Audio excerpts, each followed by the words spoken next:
1 ദിനവൃത്താന്തം 3-ാം അധ്യായം. ദാവീദിൻ്റെ സന്തതികൾ. ഹെബ്രോണിൽ വെച്ച് ദാവീദിനു ജനിച്ച പുത്രന്മാർ.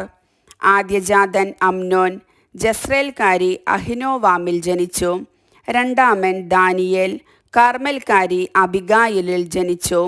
മൂന്നാമൻ അബ്സലോം ഗഷൂർ രാജാവായ തൽമായിയുടെ മകൾ മാഖായിൽ ജനിച്ചു. നാലാമൻ അദോനിയ ഹഗ്ഗീത്തിൽ ജനിച്ചു. അഞ്ചാമൻ ഷഫാത്തിയ അബിത്താലിൽ ജനിച്ചു. ഭാര്യ എഗ്ലായിൽ. ആറാമൻ ഇത്രയാം ജനിച്ചു. ഹെബ്രോണിലെ 7.5 വർഷത്തെ ഭരണത്തിനിടയിൽ ദാവീദിന് ഈ 6 പുത്രന്മാർ ജനിച്ചു. അവൻ ജെറുസലേമിൽ 33 വർഷം ഭരിച്ചു. അവിടെ വെച്ച് അവനു ജനിച്ച പുത്രന്മാർ ഷിമയ, ഷോബാബ്, നാഥാൻ, സോളമൻ എന്നീ 4 പേർ. അമ്മിയേലിൻ്റെ മകളായ ബത്ഷുവ ആണ് അവരുടെ അമ്മ. ഇബ്ഹാർ, എലിഷാമ, എലിഫലത്ത്, നോഗ, നേഫഗ്, യാഫിയ, എലിഷാമ, എലിയാദ, എലിഫേലത്ത്, ഇങ്ങനെ 9 പേർ. ഉപനാരികളിൽ ജനിച്ചവരെ കൂടാതെ ദാവീദിനുണ്ടായ പുത്രന്മാരാണിവർ. അവർക്ക് താമാർ എന്നൊരു സഹോദരിയുണ്ടായിരുന്നു.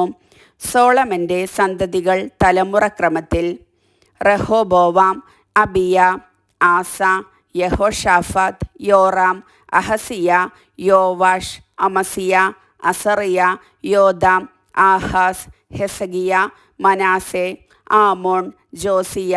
ജോസിയായുടെ പുത്രന്മാർ: ആദ്യജാതൻ യോഹനാൻ, രണ്ടാമൻ യഹോയാക്കിം, മൂന്നാമൻ സെദക്കിയ, നാലാമൻ ശെല്ലൂം. യഹോയാക്കിമിൻ്റെ മകൻ യെക്കോണിയ, അവൻ്റെ മകൻ സെദക്കിയ. വിപ്രവാസിയായ യെക്കോണിയായുടെ പുത്രന്മാർ ഷെലാത്തിയേൽ, മൽക്കീരാം, പെദായ, സെനാസർ, യെക്കാമിയ, ഹോഷാമ, നെദബിയ.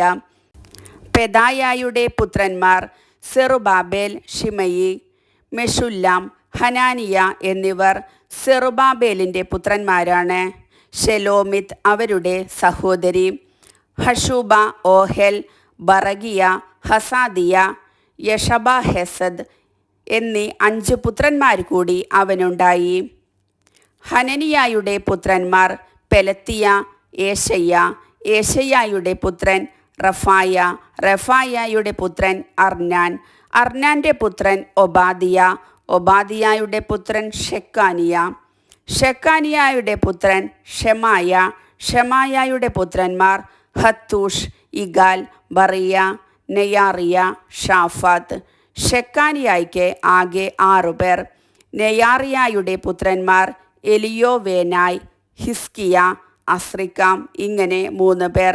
എലിയോവേനായുടെ പുത്രന്മാർ ഹോദാവിയ, എലിയാഷീഗ്, പെലായ, അക്കൂബ്, യോഹനാൻ, ദലായ, അനാനി, ഇങ്ങനെ 7 പേർ.